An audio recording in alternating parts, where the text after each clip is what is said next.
पारंपरिक विधि विधान और रीति रिवाजों को छोड़ आज एक बेटी ने अपने पिता को मुखाग्नि दी और इस पल का साक्षी पूरा गांव बना, जिन्होंने नम आंखों से सैनिक को श्रद्धांजलि अर्पित की।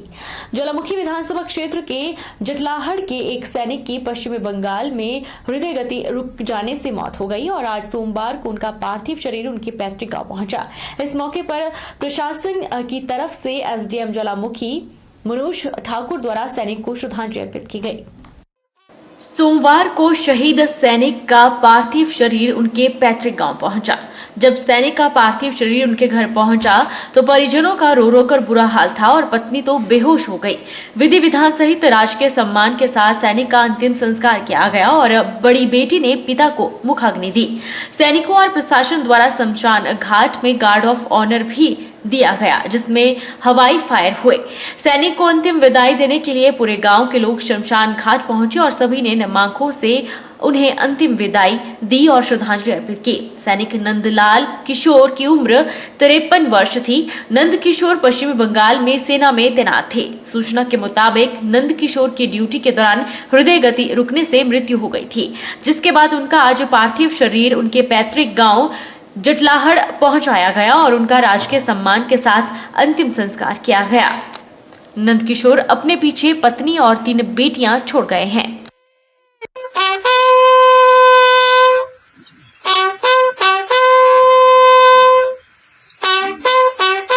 श्रावण मास के तीसरे सोमवार को ज्वालामुखी में स्थित रघुनाथेश्वर लाल शिवालय मंदिर में भोले के जयकारों से मंदिर गूंज उठा।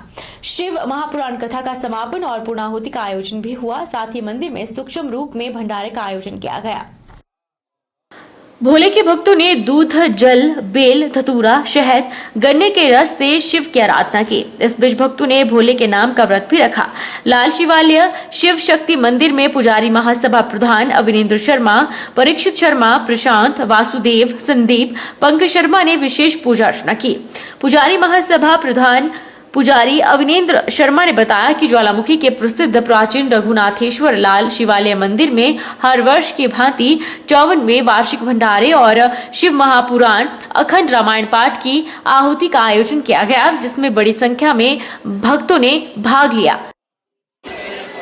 ज्वालामुखी में श्रावण मास का तीसरे सोमवार को भगवान श्री रघुनाथेश्वर महादेवाय नमः श्री लाल शिवालय जी में महाशिव पुराण की पूर्णोति अभी संपन्न हुई है और उसी के उपलक्ष्य में आज सूक्ष्म सा भंडारा भगवान के चरणों में हमने किया है और बाबा भोलेनाथ से यही प्रार्थना कर रहे हैं कि भगवान भोलेनाथ सबकी रक्षा करें। तो जैसे ही पूरी सृष्टि में हरियाली है, ऐसे ही हमारे सभी भक्तों की घरों में खुशहाली और हरियाली का आशीर्वाद बना रहे, हमारी फसलों में वृद्धि हो, हमारा राष्ट्र उन्नति करे और सभी में भाईचारा बने और ये जो कोरोना रूपी महामारी है इसका विनाश हो।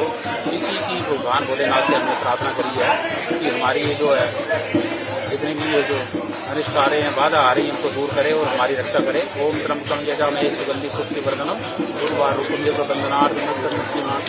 ऐतिहासिक अंतर्राष्ट्रीय मिंजर मेला आज रावी नदी में मिंजर विसर्जन के साथ संपन्न हो गया। इससे पहले अखंड चंडी महल से एक शोभा यात्रा निकाली गई। इसकी अगुवाई चंबा के विधायक पवन नेयर ने की। शोभा यात्रा अखंड चंडी परिसर से शुरू हुई और बाजार से होते हुए रावी नदी के किनारे मंजरी गार्डन पहुंची। यहाँ कुंजड़ी मल्हार गायन का आयोजन किया गया। इसके बाद पारंपरिक रस्मों के तहत पूजा अर्चना की गई। मिंजर को एक नारियल से बांधकर रावी नदी में विसर्जित किया गया। कोरोना वायरस संक्रमण से एहतियातन इस दौरान बाजार बंद रहा। इसके लिए प्रशासन ने पहले ही आदेश जारी किए थे।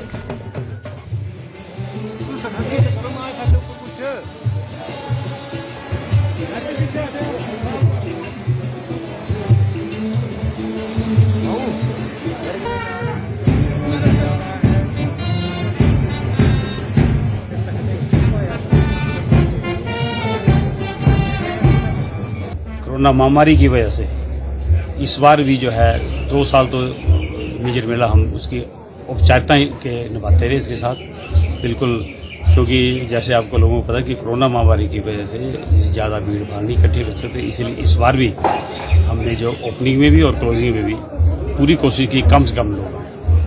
हालांकि लोगों तो चंबा के लोग तो बड़े पूरे साल इंतजार करते हैं कि कब मिंजर का मेला आएगा, क्योंकि यहाँ से बाहर से व्यापारी भी आते हैं और लोग जो है सस्ता सामान भी यहाँ करते हैं, तो लोगों का बड़ी इच्छा होती है। और कल्चर प्रोग्राम भी होता है यहाँ पर, पूरी रात चलता है कल्चर प्रोग्राम, बाहर से आते हैं मुंबई से कलाकार भी यहाँ पे। तो 2 साल से ये नहीं हुआ, तो मैं भगवान से ये प्रार्थना करता हूँ कि अगली बार जो है इससे हम कोरोना से निजात पाएंगे और अगली बार हम बड़ा धूमधाम से जो है ये मेला मनाएंगे। जैसा कि आप लोगों को पता है कि ये सावन के दूसरे रविवार को ये मेला शुरू होता है और अगले संडे को ये इसका समापन होता है। मंडी स्थित वैक्सीनेशन सेंटर पर फ्रंटलाइन वर्कर्स के रूप में मीडिया कर्मियों ने वैक्सीनेशन की आज दूसरी डोज ली।